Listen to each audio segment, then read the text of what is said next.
We have a problem. White boy books. If you are a white boy and you walk into your school library or local public library, you will have no trouble finding a book that reflects your life and your experience.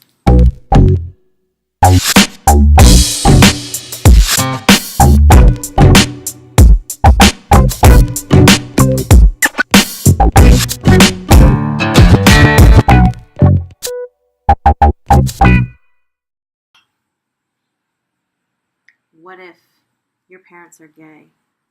What if you are a person of color? What if you are differently abled? What if you speak a different language than English at home? What if you are not a white boy with a dog? Will you be able to find a book that reflects your life experience? It will be a lot harder. If you are a white boy with a dog, it will be great for you to see yourself reflected in books.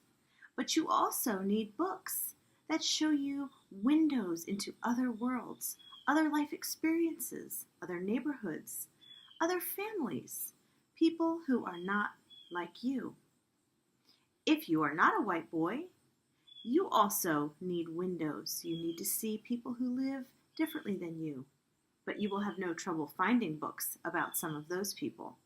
You also need to be able to walk into your library and find a book that you can open the pages and see yourself, your neighborhood, your family, your life experience, your language.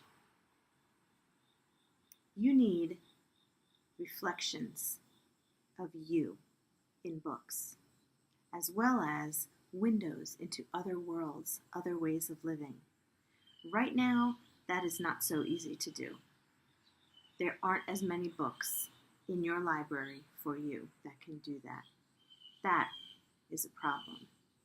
That is what we want to try to help fix.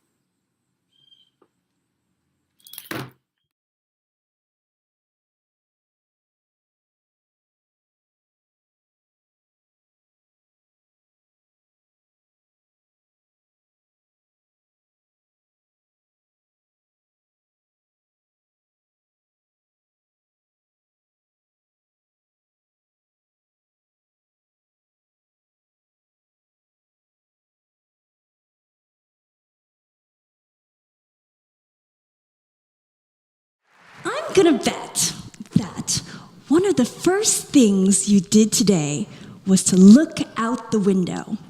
Maybe you looked just to check the weather. Maybe you looked to see the sun. But what you really saw was the world. That's what a book does. A book can show you the world. But here's the thing about your window. When the light hits it just right, you don't just see the world outside. You can also see your reflection. So the window becomes a mirror. That's also what a book does. A book can show you the world, but it can also show you a reflection of yourself. But what happens if you never see anyone in a book that looks like you?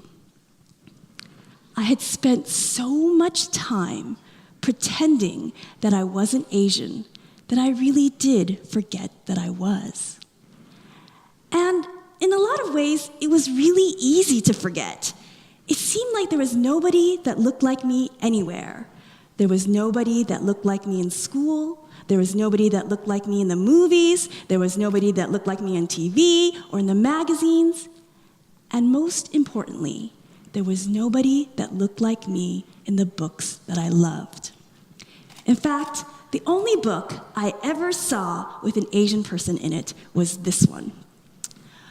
One day, my elementary school librarian took this book out, and she said, "Today, we're going to read The 5 Chinese Brothers." And all of my classmates turned to me and said, "Oh, Chinese, just like you!"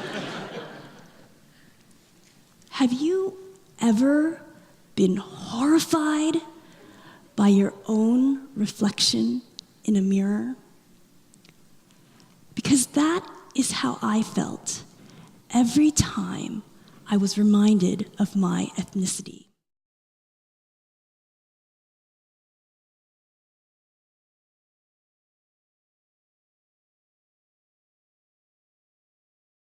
I realized that people like me, girls with skin the color of chocolate, whose kinky hair could not form ponytails, could also exist in literature. I started to write about things I recognized. Now, I loved those American and British books I read. They stirred my imagination, they opened up new worlds for me. But the unintended consequence was that I did not know that people like me could exist in literature. So what the discovery of African writers did for me was this. It saved me from having a single story of what books are. Many stories matter.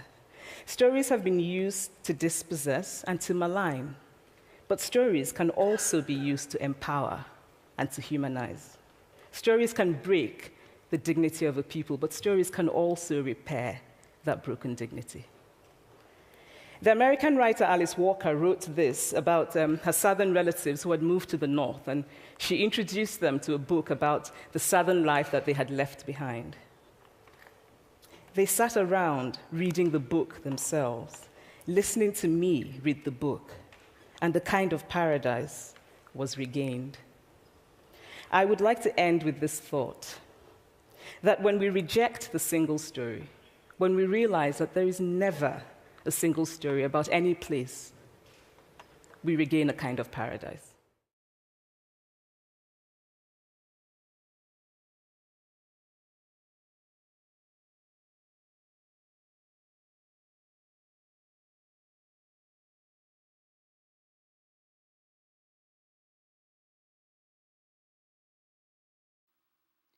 Of 3,200 children's books published in 2013, just 93 were about people of color. We polled 200 children's public librarians and elementary school librarians in Chester, Delaware, and Montgomery counties and discovered the following. 55% of librarians don't purchase diverse books because they don't have the population to support the purchase. There are 115 elementary libraries in the targeted area. We selected a list of diverse books published since 2010. 10% of these books are available to students in those schools. We decided to use iTunes U as our platform to share resources about providing a diverse collection in public and school libraries. We have created a self-paced iTunes course that will both serve to educate others about our identified need, but will also allow us to work together as a community to create a repository of resources. Each participant will start with an introduction and a review of the expectations. As this is a self-paced course for professional development, assignments will be provided but not graded. The assignments have been designed for honest reflection and practical application in the library. This course begins and ends with the same assessment. This is the same assessment we used when surveying librarians for the data collection phase of our project. The assessment is designed to gather participants' feelings and ideas regarding collection development and diversity. The next phase of this course requires participants to complete a collection survey designed by the website We Need Diverse Books. Participants will be able to identify areas of strengths and weaknesses in regards to their collection. This course continues with 2 modules with a plethora of information, print articles and webinars. It is vital to understand the research and rationale behind the need for books that provide mirrors and windows into different cultures, ethnicities, and sexual orientation. These articles and webinars will really provide participants with a strong foundation to expand on their knowledge and to be able to advocate for our position. Our group had originally created a list of books published after 2010 in which the diverse issue was not a main topic but woven into the story. Our participants will continue to identify books that librarians can use in programming or lesson planning. Once they find those books, it's time to thoughtfully incorporate them into their programming or lesson plans. While the course provides links to many activities and programs associated with our book list, participants are encouraged to create new activities related to the diverse selection of their choosing. One such activity requires participants to select a book currently used in programming and replace it with a new, more diverse title. Our last activity will have our participants thinking about budgeting. It is a misnomer that libraries cannot have a diverse selection as there is not enough money. We provide our participants with an opportunity to explore some discounts and compare it to their current suppliers. They will see that with a bit of creativity and natural librarian reference skills, they will be able to source out books at discounted prices. The course wraps up with the post-assessment survey. Participants have had a chance to hear from industry experts and identify new diverse titles. It is the hope that the answers to the survey will show growth in the participants' attitudes towards the books that include characters from various cultures, ethnicities, and sexual orientation, that they can truly see the need for our patrons to have books that are both mirrors and windows into all lives. Should you or someone you know be interested in taking our course, the enrollment code on iTunes University is DWNSCRFYE.